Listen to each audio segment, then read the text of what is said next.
सहारनपुर के देवबंद में जमीयत उलेमाए हिंद के 2 दिवसीय अधिवेशन में देश के मौजूदा हालात समेत अनेक मुद्दों पर चर्चा हो रही है। पहले दिन कई प्रस्ताव पेश किए गए, साथ ही कुछ अहम सुझाव भी दिए गए। आज दूसरे और आखिरी दिन में भी कई अहम प्रस्तावों पर मोहर लगेगी, कई अहम निर्णय भी लिए जाएंगे। तो वहीं आज मौलाना महमूद मदनी ने अल्पसंख्यक और बहुसंख्यक के मामले में बीजेपी सरकार को घेरते हुए पीएम मोदी से बड़ा सवाल भी किया है। देखते हैं ये रिपोर्ट। अक्टूबर 2019 में हरियाणा विधानसभा चुनाव में किसी भी दल को बहुमत नहीं मिला था, जिसके बाद बीजेपी और जननायक जनता पार्टी के बीच गठबंधन हुआ और मनोहर लाल खट्टर हरियाणा के सीएम बन गए। इसके बाद तमाम चुनाव हुए, चाहे विधानसभा उपचुनाव हो या फिर निकाय चुनाव, दोनों दल साथ मिलकर लड़े।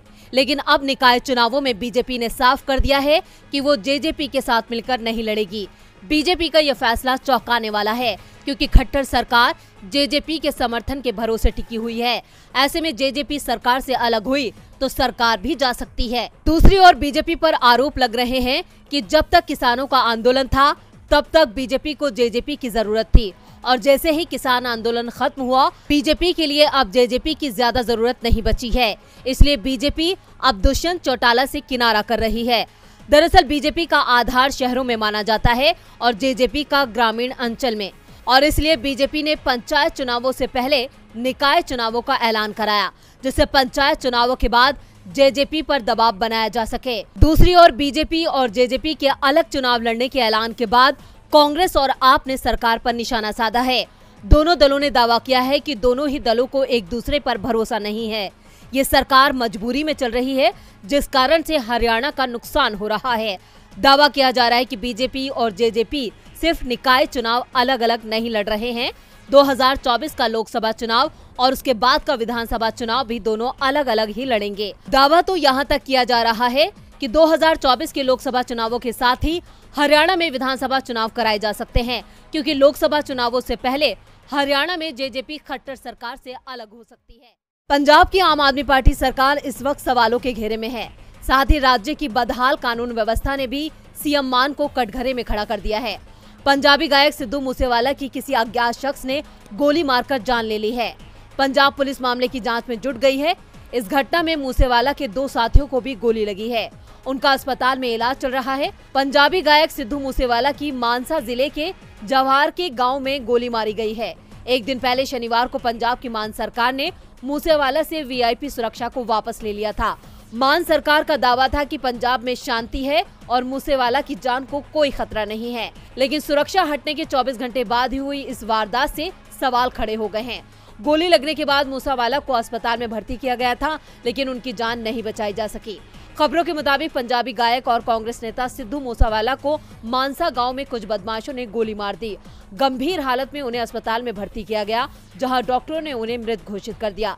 इस घटना के बाद भगवंत मान सरकार के उस फैसले पर सवाल उठ रहे हैं, जिसमें उन्होंने 424 लोगों की पुलिस सुरक्षा को वापस ले लिया था। सिद्धू मूसेवाला ने पंजाब विधानसभा का चुनाव कांग्रेस के टिकट पर मानसा से लड़ा था और उन्हें आप उम्मीदवार विजय सिंगला ने 63,000 मतों के भारी अंतर से हराया था। विजय सिंगला को हाल ही में पंजाब के सीएम भगवंत मान ने भ्रष्टाचार के आरोप में बर्खास्त कर दिया था। पिछले महीने सिद्धू मूसेवाला के नए गाने बलि का बकरा पर विवाद हो गया था, जिसमें उन्होंने आम आदमी पार्टी और उसके समर्थकों को निशाना बनाया था। गायक ने कथित तौर पर अपने गाने में आप समर्थकों को गद्दार कहा था। उसके बाद वो आप सरकार के निशाने पर। मौसम की गर्मी के साथ साथ हरियाणा में राजनीतिक पारा भी इस वक्त काफी चढ़ा हुआ है। सूरज की तपिश के बीच आज हरियाणा में 3 रैलियां हुई, लेकिन इन रैलियों में सबसे ज्यादा सुर्खियां बटोरी पूर्व मुख्यमंत्री भूपेंद्र सिंह हुड्डा की रैली ने, जिन्होंने खट्टर सरकार को पूरी तरह से फेल बताया। तो वहीं केजरीवाल ने बीजेपी को चुनौती दे डाली कि हिम्मत है तो खट्टर के नाम पर चुनाव लड़कर दिखाएं। देखते हैं ये रिपोर्ट। आज हरियाणा में रैलियों का दिन था। एक नहीं बल्कि 3 रैलियों ने प्रदेश का सियासी पारा काफी बढ़ा दिया था।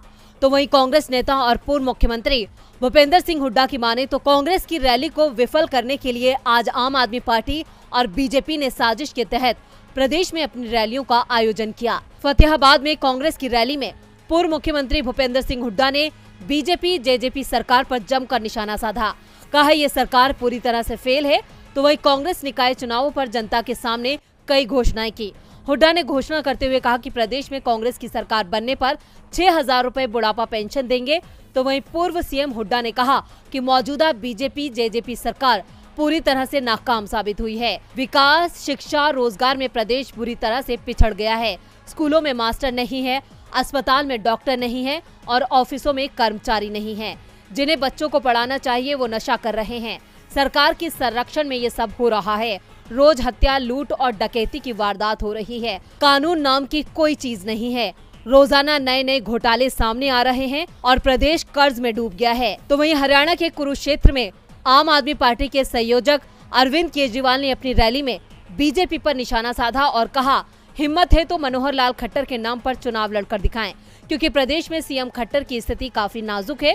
केजरीवाल ने कहा कि खट्टर एक भी काम गिना दें और बता दें कि उनकी सरकार में 7 साल में यहाँ अच्छा काम किया है, किसी को नौकरी नहीं दी, जबकि दिल्ली में आपकी सरकार ने 7 सालों में 12 लाख लोगों को नौकरी दी। तो वहीं आज सीएम खट्टर ने भी निकाय चुनाव को लेकर कई घोषणाओं का ऐलान किया। झारखंड में राज्यसभा की सीट को लेकर कांग्रेस और जेएमएम के बीच चल रहा टकराव अब समाप्त हो गया है। राज्यसभा चुनाव में अभी तक दोनों ही दल अपना अपना उम्मीदवार उतारने का दावा कर रहे थे, लेकिन अब साफ हो गया है कि उम्मीदवार एक ही पार्टी का उतरेगा। राज्य विधानसभा की जो स्थिति है उसमें गठबंधन का एक ही उम्मीदवार जीतने के हालात बन रहे हैं, जबकि दूसरी सीट बीजेपी के पक्ष में जाती दिख रही है। इसे लेकर आज कांग्रेस की कार्यकारी अध्यक्ष सोनिया गांधी के साथ झारखंड के सीएम हेमंत सोरेन से बातचीत हुई। तो किस दल का होगा उम्मीदवार, देखिए रिपोर्ट। झारखंड में राज्यसभा की 2 सीटों के लिए चुनाव हो रहा है। 81 सदस्यीय झारखंड विधानसभा में इस समय 1 सीट खाली है। ऐसे में राज्यसभा की 1 सीट जीतने के लिए 27 विधायकों के समर्थन की जरूरत है, जबकि गठबंधन के पास 51 विधायकों का समर्थन है, जिसमें से झारखंड मुक्ति मोर्चा के 30, कांग्रेस के 17 विधायक शामिल हैं। इसके साथ ही आरजेडी, माले, एनसीपी के एक विधायक के साथ एक निर्दलीय भी गठबंधन के साथ है। ऐसे में 1 सीट तो आसानी से जीत ली जाएगी, लेकिन दूसरी सीट फंसी हुई है। 3 वोट कम पड़ रहे हैं।